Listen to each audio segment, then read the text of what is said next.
And the meeting has started recording as well. Good evening, everyone. Today is November 7th, 2024, 7:30, and I call the Land Use Committee meeting for Community Board 17 to order.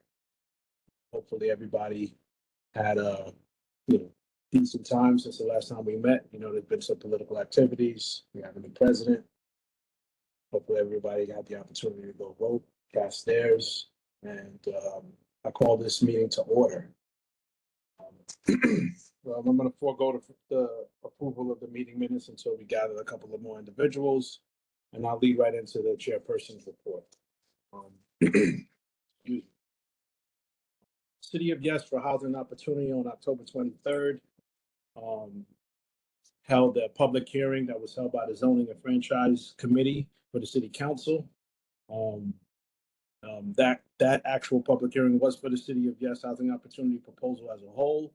The hearing brought together advocates on both sides, underscoring the importance of participation with the stakeholders in both the community and the advocates that spoke on their behalf. It was a 12-hour hearing. Started about noon. There was some technical difficulties. Actually split into actual 2 days of hearings, combining both in-person and online testimony. Our testimony was obviously written in, but the observation that I did make was approximately 44% of community boards supported this initiative, and many of which have protections in place to prevent overreach, and others that, had, I guess, their reasons due to their community being underserved and underburdened with overdevelopment. Both of which we don't really have or participate in, which means that our participation was quite important, and the participation in the testimony of many of the residents that live near and by is very important as well, because we had community boards like 14 that had representatives who supported it. 14 is widely known to have many historical districts and protections in place to prevent the type of development that we witness in our neighborhoods. The borough president was also present. He's obviously historically have been in full support of the actual initiative as a whole. And he maintained that stance at the hearings and defended it with confidence. In response to the actual testimonies of that evening and the written testimonies that we submitted, the City Council did present a city of all response for the proposal. This response had introduced more housing reform packages, while the proposal focused on increasing housing supply through relaxed zoning, allowing smaller apartments near transit hubs, removing the off-street parking requirements, enabling more affordable housing units. The council plan prioritized affordable housing, security. Speaker Adrian Adams emphasized that the City for All aims to require developers to include deeply affordable units in new projects, particularly near train station and commercial areas. Additional elements include investment in home ownership assistance, tenant protections, and infrastructure such as sewer upgrades to enhance the neighborhood's livability, which is echoing what we've been discussing, or echoing the response of many of the concerned residents from the testimony a few days prior.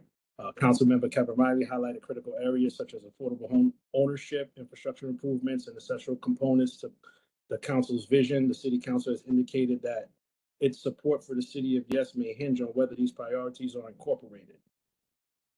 Mayor Adams has stated that he'd be open to negotiating the proposal that hopefully will have a vote by year's end. This doesn't mean that the entire proposal will be changed. It does mean that the two proposals combined that hopefully could be married into something by removing or excluding certain items to ensure that the outcome is something that's hopefully equitable for all. As that develops, I'll keep you posted. But it does lead into a meeting that we had on October 29th that was held by Councilmember Lewis, who brought in some advocates from the DCP and various city organizations to discuss potential modifications to the City of Yes proposal. I'm going to touch on just two because I have Daniel Heredia from Councilmember Lewis's office to further elaborate on what the evening was supposed to be and what the potential outcomes will be. And he'll follow me once we have our discussion. Transit-oriented zone adjustments would limit the existing sites to over 5,000 square feet, preventing new lot mergers to meet this requirement.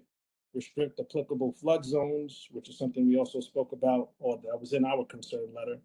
Prioritize infrastructure improvements in areas with current flooding and sewer limitations to limit open space. And with the town-centered zoning changes, add affordable housing requirements for larger developments, prevent incentives from tearing down existing 1 and 2 family homes. The meeting had a wealth of insight. There was a lot of suggestions to alter and change. It was really open forum to have those discussions. They came with actual suggestions. But like most meetings, we kind of veered off course, but we circle back and, we'll center that conversation when the time presents itself. I do want to touch on the court's recent ruling that the unlicensed cannabis closures that recently happened, which was about 1,000 stores in the citywide. A New York City judge deemed that the city law used to padlock and unlicensed marijuana shops was unconstitutional due to due process violations. I'm going to read this clearly. This law allowed local authorities, including the sheriff's office, to close stores immediately after inspections. However, Judge Kevin Kerrigan ruled that the practice effectively denies store owners' right to defend themselves. The mayor's administration is appealing the decision, emphasizing public safety concerns, although the ruling has drawn down criticism from attorneys who believe that many shops could reopen, potentially suing the city for damages. We hope that the finding does not reverse the progress that's been made in these businesses. So there is a legal litigation that's happening with the process of how the actual stores were closed. They were closed quickly, they were closed effectively, but ultimately was it done properly? That's what's up for debate now. So keep an eye out on the stores that you've seen close. You may see some reopen. Just keep a note of those locations, and we'll discuss that as that problem arises. I did promise to give some updates. We did have some concerns on some Rite Aid locations within or near the district. I reviewed about 6 locations. 4102 doesn't have any new ownership changes. That's the one on Albany and Church Avenue. Then you have the 4123. That didn't have any ownership changes. It remained unchanged, but there was fiscal activity, which I'll get into in the end. You have 1143 Clarkson Avenue. The ownership changes remain unchanged. 2819 Church Avenue, unchanged, and 506 Utica Avenue, unchanged. But it does appear that a portfolio loan was taken for all of those properties to leverage a certain amount of monies to be taken out, possibly to do another endeavor, but nothing's indicating that anything is going to be happening at these sites at this time.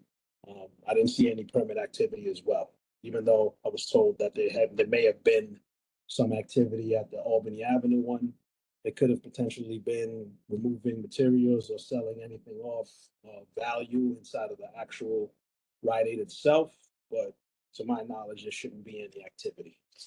I also want to touch on I also promised to speak on 1437 Utica Avenue, which is the car wash location. That property was sold, as we all know, in 2008. That ownership has remained unchanged. And I think that it would lean more towards the obvious that they're holding it, waiting for the potential IBX station to come so that they could either sell or develop something in its accordance. With all of that information given, I close my chairperson's report or conclude it and open up the floor for any questions you may have. Please raise your hand or, all right. Adele? Oh, yes, good evening. Do you hear anything about the East 98 street issue? Because I was over there last week, and if you remember, I said they looked like they were building some type of hotel. Well, I went back there a couple of days ago. It is a migrant shelter. No, I haven't heard anything. Well, I went into the building and asked what it was. They said it's a migrant shelter. Oh, no, I'm not saying that it didn't have activity. I'm saying I haven't heard anything from the developer themselves. If a Oh, shelter did go up or a hotel did go up, it's there. right, you know? Well, they opened it already. I kept saying, what is this? And what are all these little motorcycles out in front of it? And I went inside. Said it's a migrant shelter because it's a city-run migrant shelter. We got another one in the community, and they're not telling us. It seems to be popping up as use cases in multiple locations where they're converting potential housing units to that because it has the city funding to keep those rents assured. It's not Yeah, really surprising, but yeah. it's unfortunate. Yes, I was there this week. They were getting their delivery. I said, "What is this?" She said, "Oh, each family gets $6,000 a month." I said, "Excuse me?" Yes, they get 6,000 a month. It's an opportunity to earn some income. Deny that. And and mine. I know it's going to be at somebody's expense, but Yeah, that's not right. they are the lord of their lands, unfortunately. No, it's called greed. It could be.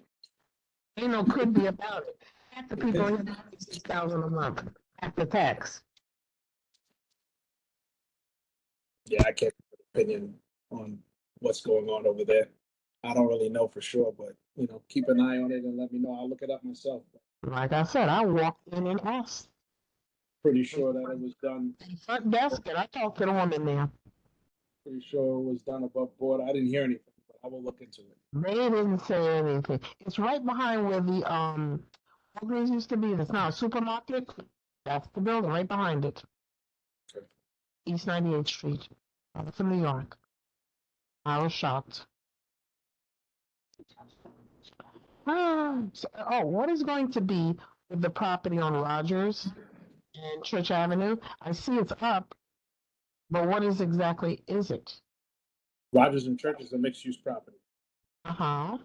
It's going to be commercial mixed use with commercial on the first floor and residential is above. Is it luxury or anybody can?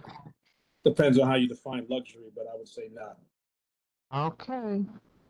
But I don't think they will have any restrictions on renting at market rates.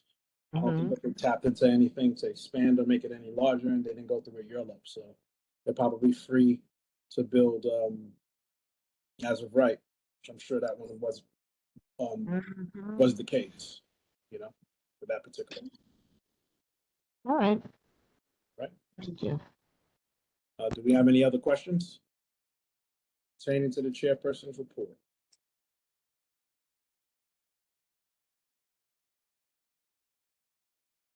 Check the chat. Excuse me.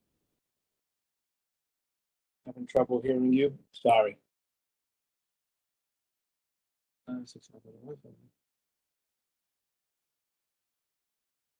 Okay.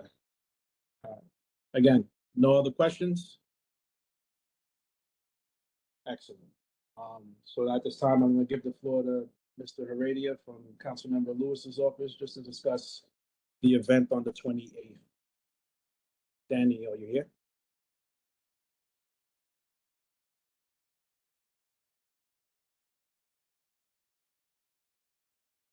Hello, everyone. Okay, so we're not going to, that's fine. Okay, there we are.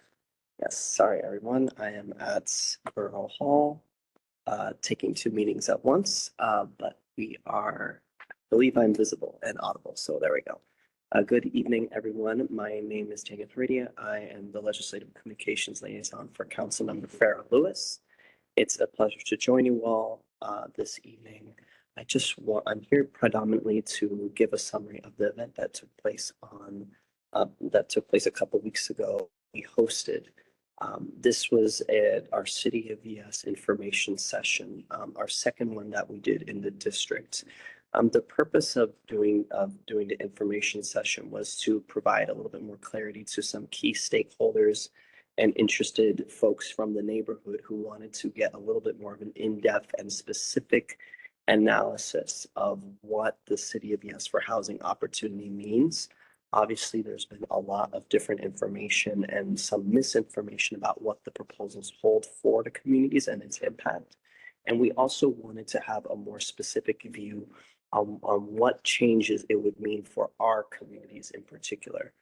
The first community session that we hosted was actually in Community Board 14, where we met with a lot of the folks from the South Midwood and Flatbush areas to talk about what the concerns were in those neighborhoods. As Chair Afrey has mentioned, the concerns are very different, whether you're east or west of Nostrand Avenue or Flatbush Avenue, as it were. And, Councilmember Lewis takes these things into effect as we need to negotiate with the administration on whether we either support or don't support this plan in its entirety, or whether we can get certain concessions from the administration to make sure that our community is supported. And just to clarify one quick thing, DCP was not in attendance for this meeting.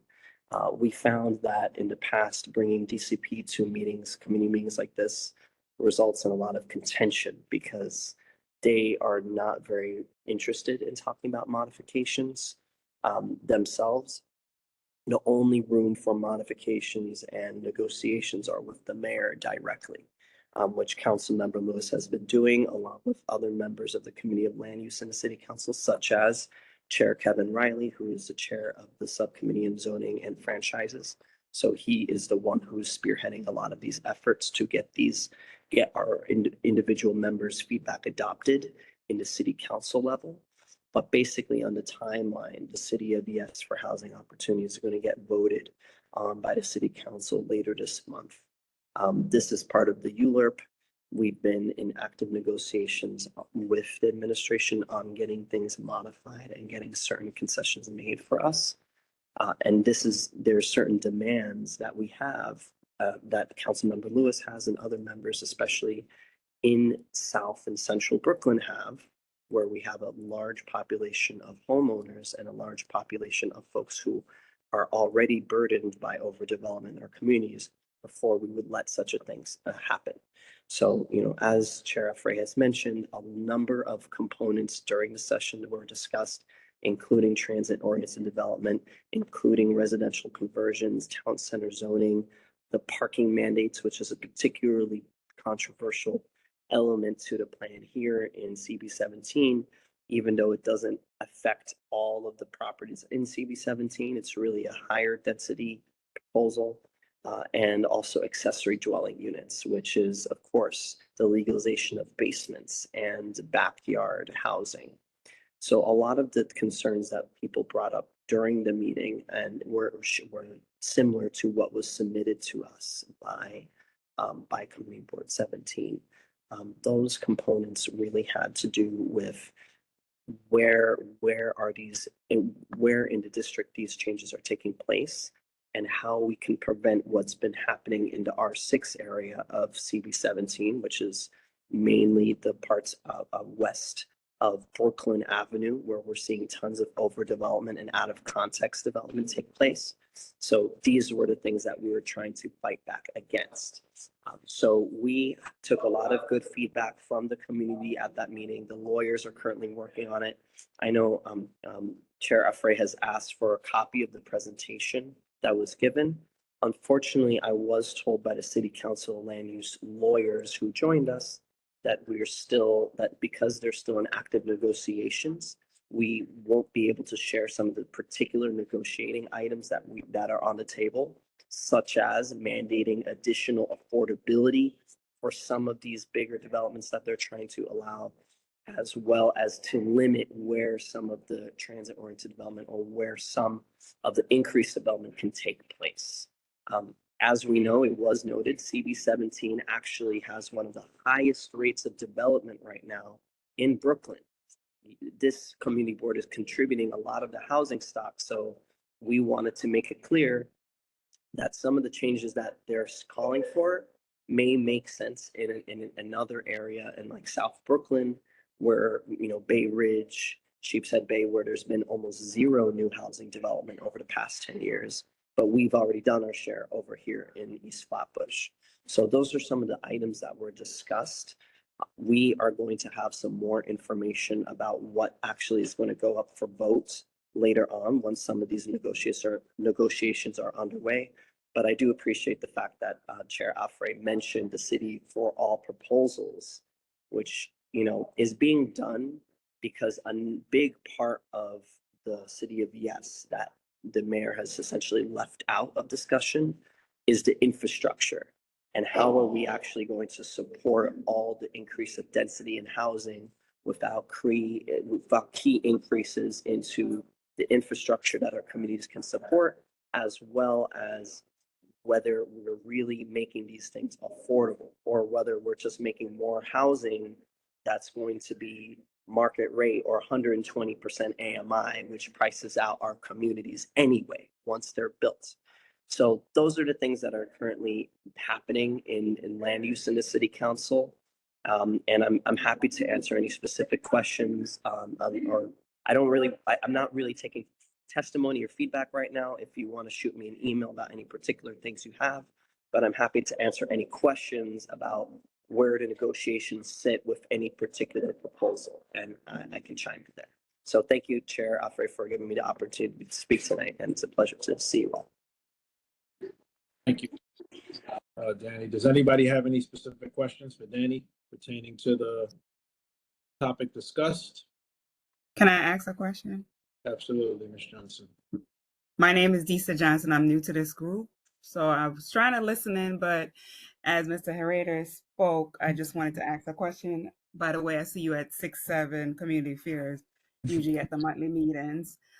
So I live over on Beverly between Veronica and Lot, the area where we have the Sears project, the saturation, the R6 zoning. Is there any changes regarding the zoning, as in the R6 to lower it, sort of? It's like a nightmare over here right now. Yeah, I'm so happy you brought that up. So for sure. So basically, the short answer is that the City of Yes, it's changing essentially what the meaning of an R is, like changing the definition of what 4, 5, 6. That's why it's called a text amendment. And that is, so it's not necessarily changing the zone of any particular zoning area, unless we're talking about extremely small examples where they're doing this in like the waterfront, like downtown Brooklyn, Red Hook area, but not necessarily, that doesn't really affect areas like ours. So at the face value, the plan does not do that. However, one of the things that we had discussed during the meeting and things that the council member has been working on behind the scenes for the past year now is we are looking at bringing DCP to the table to do a contextual rezoning. For a little bit of context, what happened was in 2009, when Bloomberg was the mayor, he did a number of contextual rezonings and on many community boards across the city to basically downzone on small side streets and upzone on major commercial corridors.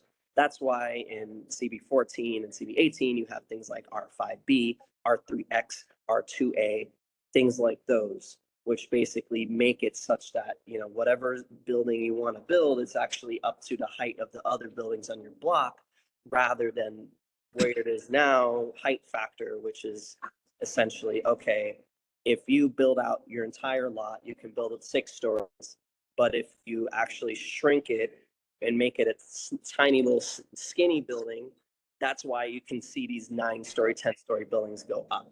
So they're basically using that outdated zoning from 1962 to bypass the height limit. That's what they're doing. So one of the major concessions that we're getting right now, and that Councilmember Lewis is working on right now, is working with DCP to actually commit to doing a rezoning of East Flatbush through this. The only way she will get a yes vote the only way the administration will get a yes vote from her is if they commit to do this rezoning. Let's be real, 2 out of the 3 community boards that Councilmember Lewis covers has voted no. That was 17 and that was 18. 14 was the only one who said yes, but they're opposed to transit-oriented development, which is one of the major components of City of Yes. So that is one of the negotiations that we're in right now. We still have to see whether the administration acquiesces, but the word on the street right now is that the city council is preparing to vote no on the City of Yes right now. So that gives us a much better position to negotiate with the administration to ask for a down zoning for Okay. Community Board 17. Hopefully that helps. Okay, and also about shelters as well, because also in this area, we see quite a few shelters that's popped up over in this area that we didn't even know about. Hotel that turned into a migrant shelter on Flatbush Avenue. And then we're concerned about one other shelter on Duryea Place next to the mental health, as well as where the bank was on Flatbush Avenue, that they stopped construction. I believe a worker died there or something like that. So we're concerned whether or not they're going to turn that into a shelter as yet, because, you know, we don't know until they start building in the community. How do we get to know what's going on? Is, you know, just buildings and developers pop up and then we see stuff happening. We never hear about it in advance. That's fair. So I will just, for clarity, I do believe that the locations that you're talking about actually are not within our council district. It's not in 45.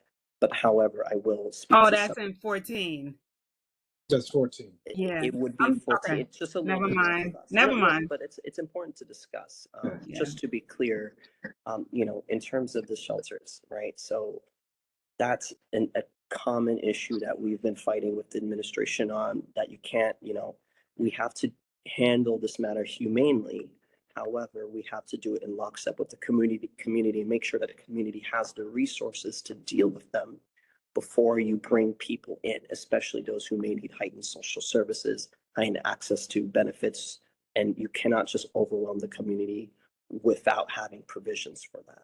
So I will say that while I can't speak to the specific shelters that you're talking about because they're outside the district, we may be seeing a shift. I don't know if you saw in the news, but the mayor is actually closing 2 of the major migrant shelters on Randall's Island and some other ones around the city, because the arrival rate has gone down very sharply over the past few months, where we may not even need as many of these emergency, what they call CERCs, humanitarian emergency response centers. Like, we will not even need them.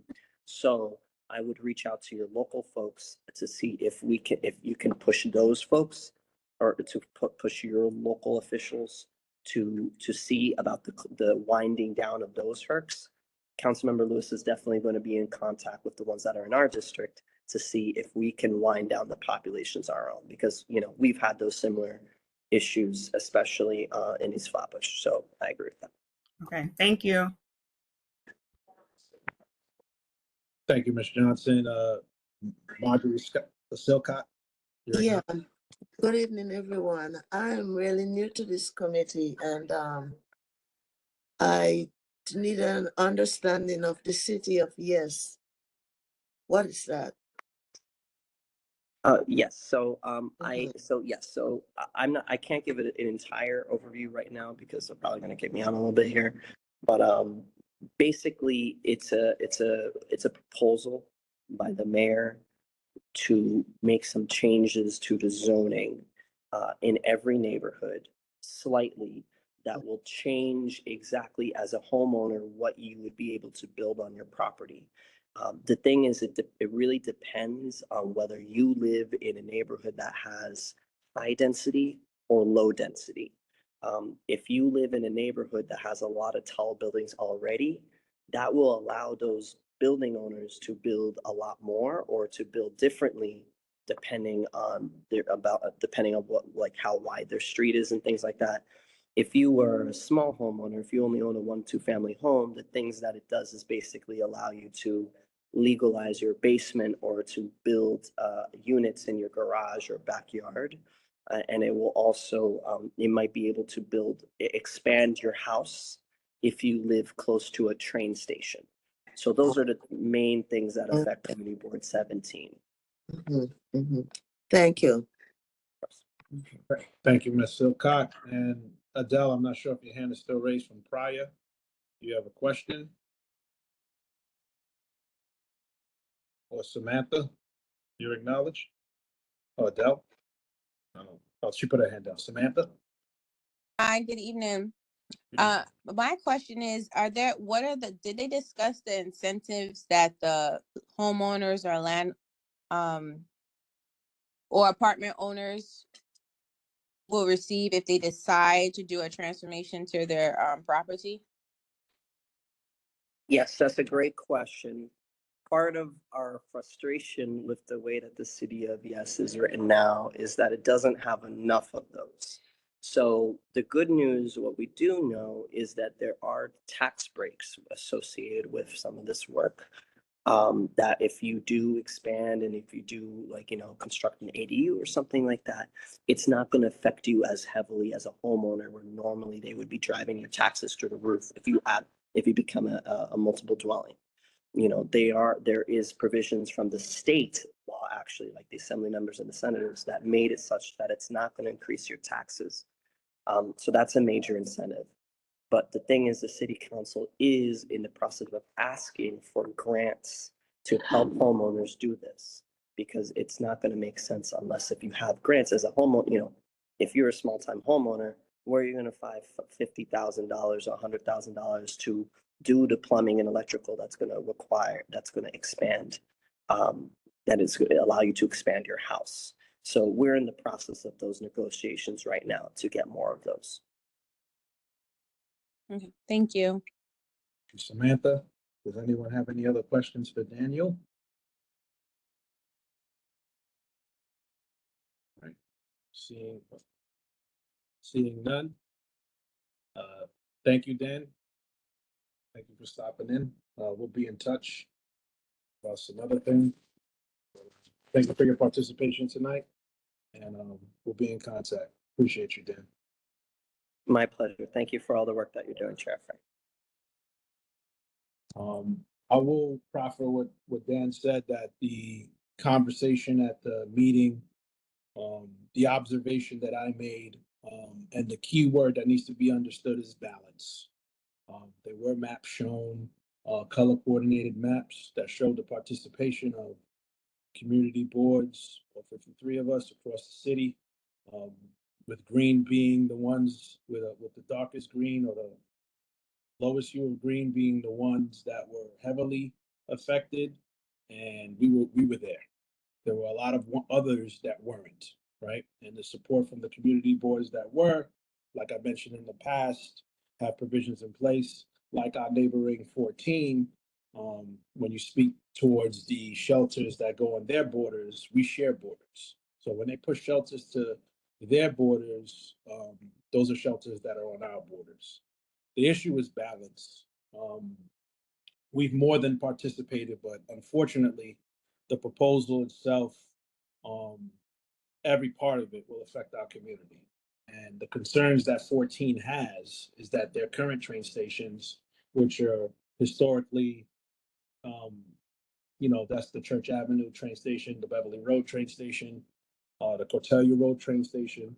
These are in areas where the transit orientated development may change the characteristics of the neighborhood too drastically, right? Those are areas that don't fall under the protections that they have in the outwardly areas. But it needs to be understood that you're voting for the proposal as a whole, right? You're not voting for individual parts. You're voting for it as it's broken down and discussed. Whatever modifications come, the new text amendment will be voted as an entire body, right? Good and bad. But yeah, I'll close on that. And moving the meeting along, so I gotta have an opportunity to take a roll call, but I guess we'll start with unfinished business. Is there any unfinished business?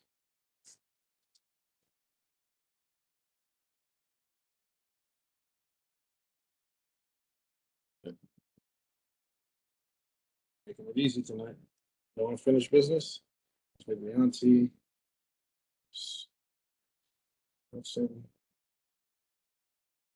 Any new business? Any new observations in the community? Or anything you'd like me to look into?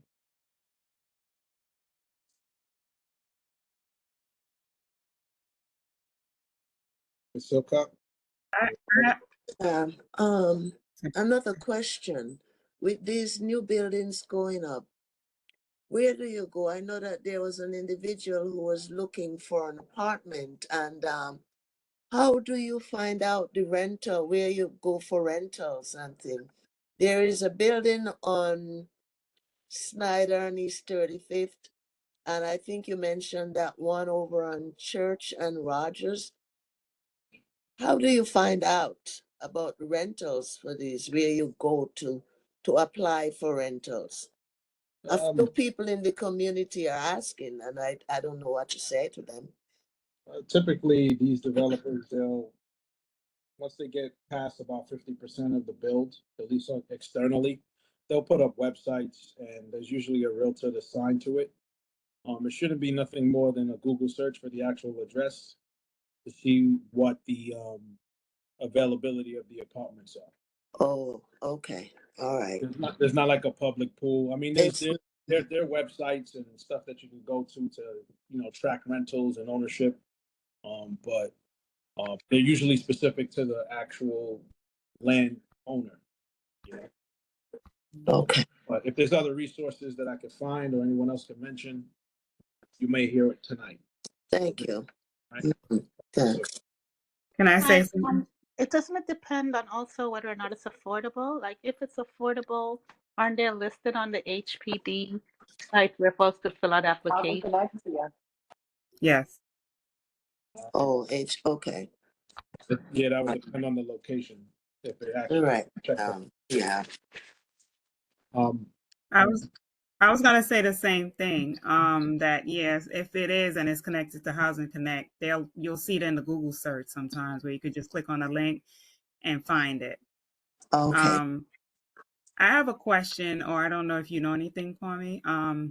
The new building that they built on Rogers and Beverly on the corner, it seemed that they were supposed to be finished since 2023.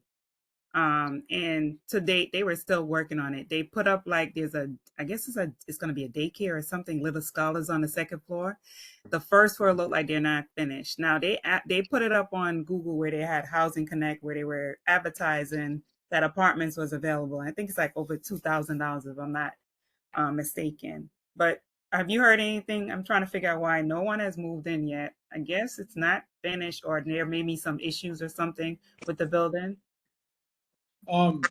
Just from my history in construction, with newer buildings like that, what's required to move in is a certificate of occupancy. You get a temporary one first, and then you would need an actual full certificate of occupancy in order to have occupancy inside of the premises. If they haven't completed enough work to qualify for that, it's a bunch of safety checks that needs to happen first before they allow anybody to reside in the building. If you haven't seen anyone in the building, there's a great chance that they haven't passed their C of O yet. Oh, okay. Right? All right. Thank you. Problem. Ms. Can't Rockerty? mute it. Good evening. I'm sorry. It's quite noisy where I am. I just wanted to make sure that. I'm sorry. Good evening, everyone. Ms. Rockerty. I just wanted to make sure that you saw that I was present because I may have missed roll call. Yeah. I'm gonna lead in the roll call right after this and see if we can. Oh, thank you. Okay. Right. Thank you. No problem. Chair Lewis.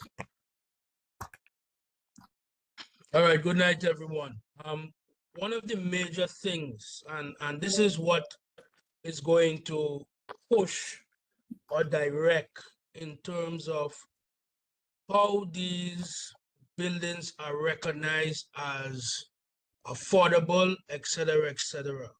What is important to understand, if we are not aware of what the AMI stands for, which is the area medium income, and where that represents, that's the reason why some of these places could be so high in terms of the rent. The AMI includes all, if not all, of New York City and certain parts of Rockland County.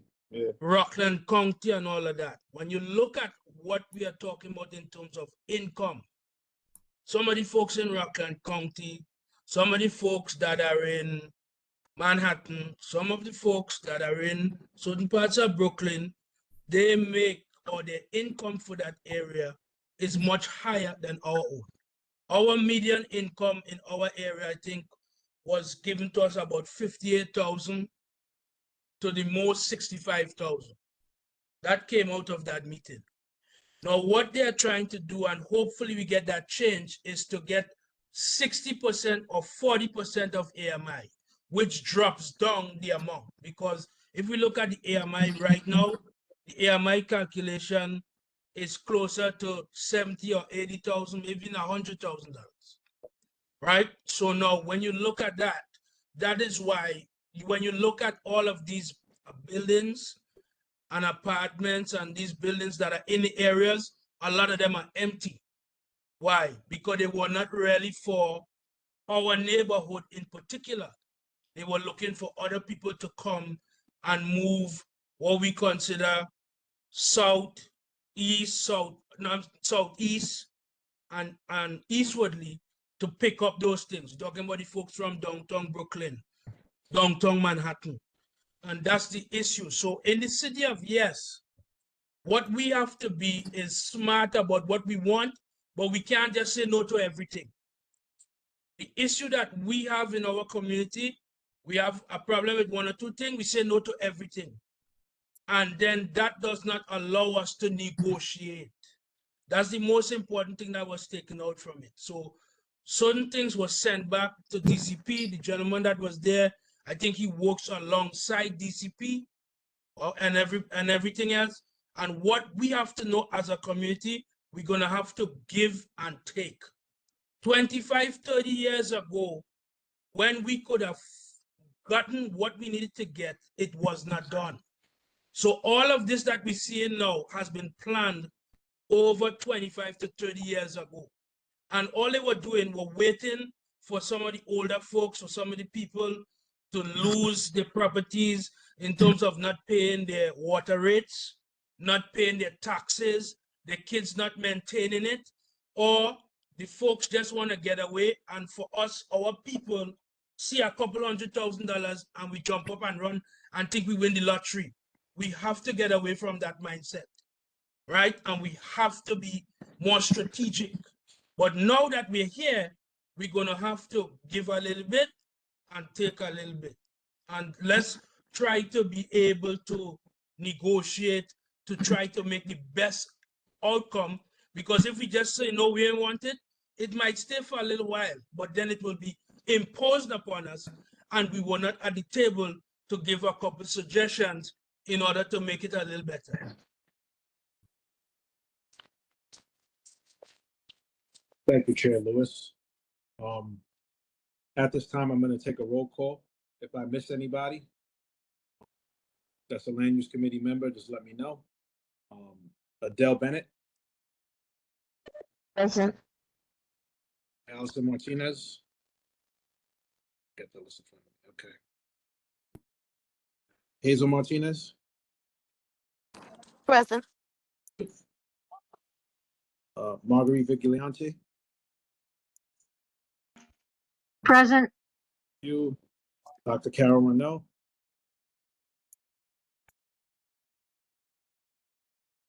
Ann Hudson. Oh, I saw her name. Ann Hudson. I see it. Julia Charles. Ray Gallagher. Bree DeCosta. So I saw her name too. Present. Thank you. Dale Dawes. Present. Thank you. Vanessa Quashi.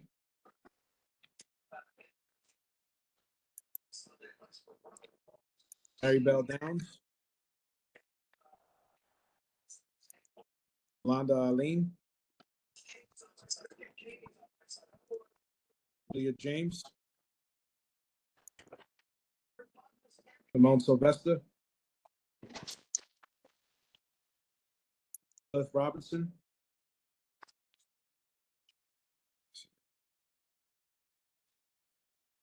Sir. Osney Lewis,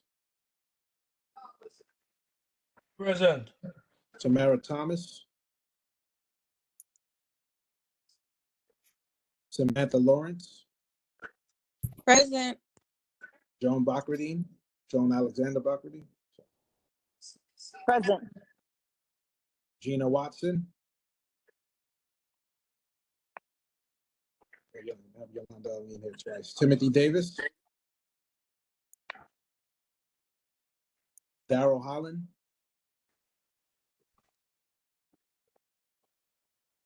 Nicole Julius,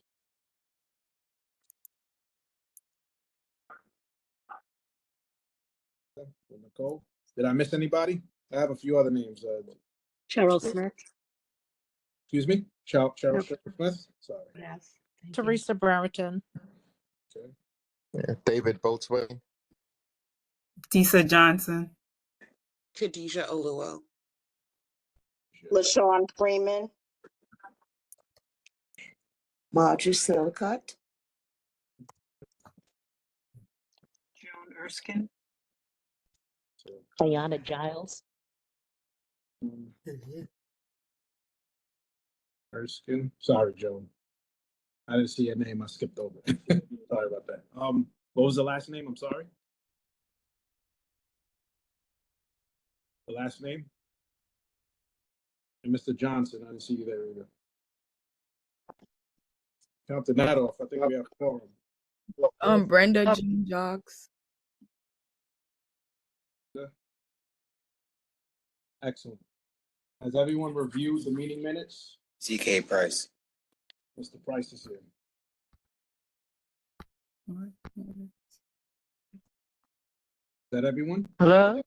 Ayana Giles. Ayana Giles? This Giles?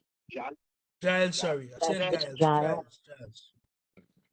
Hello, this is Heron Robinson. Did you get me?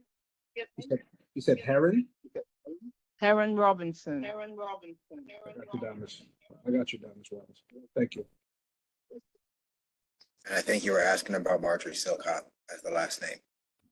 Okay, I got that. Excellent. So at this time, the meeting minutes for June, September, and October have been distributed, and they have been distributed for a while.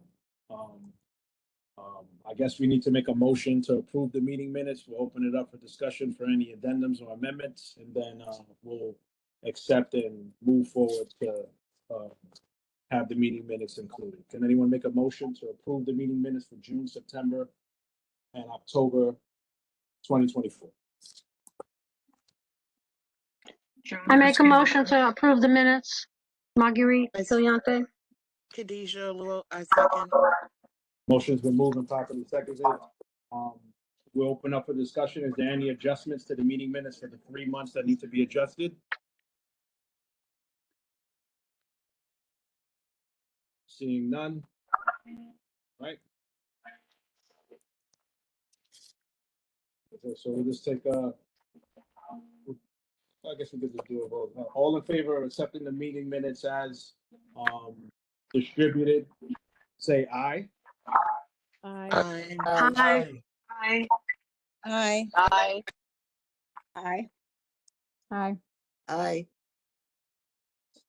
All opposed, say nay. Any extensions? The motion's been passed. Finally, thank you. Thank you, everybody. That was rough, couple months. And the last part of the meeting is adjournment. But before then, I want to say thank you for everybody for joining. I did receive your questions, did forward them to the DCP. They wanted to get their ducks in a row.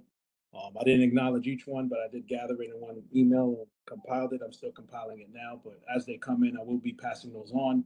For anyone that's not familiar with what I'm speaking about, there was a technical memorandum to the city of Yes that spoke on two specific modifications. These modifications actually came from the mayor's office, and we were asked to provide questions to those specifically.